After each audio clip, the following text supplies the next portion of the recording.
You're not supposed to be here. The big delivery's tomorrow, and I've got hundreds of eggs left to hide. Peace, dear friend. I am Jesus, and I think we've both been terribly misunderstood. Misunderstood? You try explaining why you hide eggs when folks still think I'm the main event of Easter. No offense. None taken. In John 10:10 I say, "The thief comes to steal, kill, and destroy, but I have come to give life." Seems we've both had our message repackaged over the years. Wait, you know what it's like to have your story turned into pastel fluff? Tell me, what's inside that shell? Empty, just plastic. Ah, but this one. Life waiting to burst forth, just like my resurrection, the real reason for Easter. The world covers it in chocolate and ribbons, but the miracle's still inside. Sound familiar? I do that.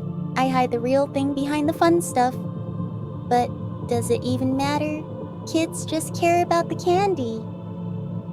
In Matthew 19:14 I say, "Let the little children come to me. You give them joy with eggs and hunts.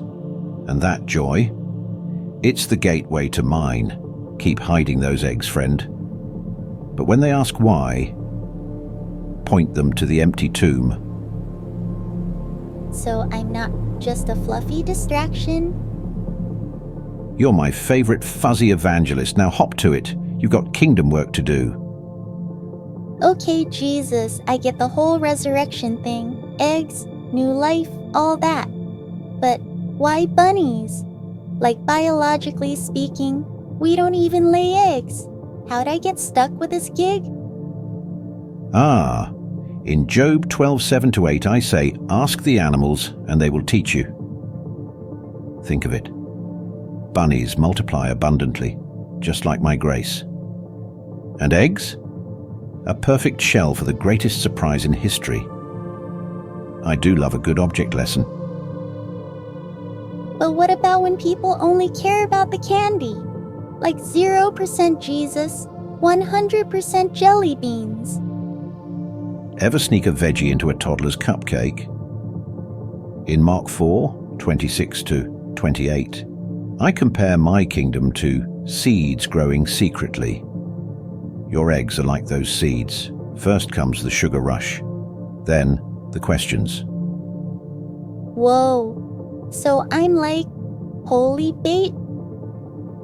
More like a fuzzy John the Baptist. In Luke 1:17, he turns hearts toward children. You turn children toward me, one egg hunt at a time. But what if I mess up? Like, say I accidentally hide eggs in a snake's den. Psalm 37:23-24.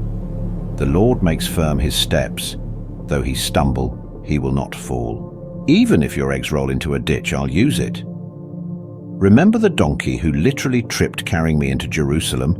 Still part of the story.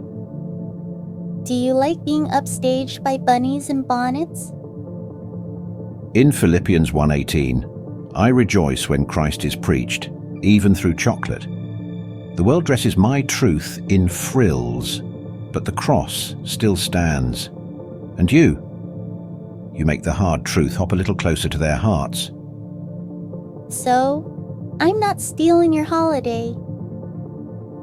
You're delivering it. Now hop along. He is risen and you've got work to do. Jesus, all this talk about eggs and resurrection is great, but Good Friday's coming. The cross part. How can people celebrate bunnies and candy when that happened first? Ah, little friend. The cross and the empty tomb are one story. In John 12:24, I say, unless a grain of wheat falls to the ground and dies, it remains alone. But if it dies, it bears much fruit. The joy of Easter means nothing without the sacrifice of Friday.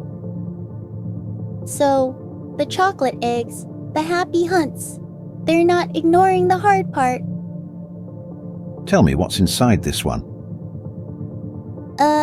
Empty. Just like the tomb, the sweetness comes from the hollow space. People can taste the joy because they know the cost.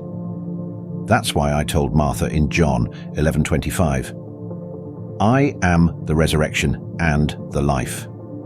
The "and" matters. But how can folks live that? Like practically? You prepare all week for one morning, yes? So they can too. Before they dye eggs, they can remember my wounds. Before the feast, they can fast. Before the "He is risen," they can whisper, "It is finished." The whole story. In 1 Corinthians 15:55, Paul shouts, "Where, O death, is your sting?" But first, the sting had to come. So when people watch us talk, they can ask, where does my joy come from? And let the answer lead them through Friday to Sunday. I'll tell them. I'll make sure they know the eggs are hollow for a reason. That's my boy.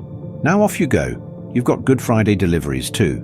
Extra dark chocolate this year. Wait, if the cross is why the tomb is empty, then why do I get all the credit every year? It's not fair to you. In Isaiah 55:9, I remind you my ways are higher than your ways. The world will always chase the shiny wrapper, but the real miracle is what cracks death open. Besides, you think I mind sharing my weekend with a fuzzy evangelist? But I don't preach. I just hop and hide things. Sometimes I forget where. Exactly.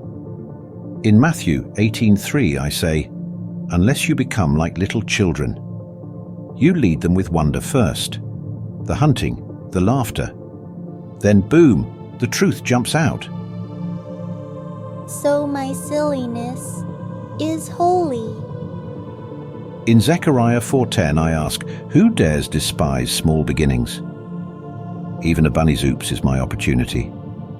Now, ready for your real Easter mission? Sir, yes, sir. Tell them this: the empty tomb outshines the fullest basket, and the best hiding spot is right in their hearts.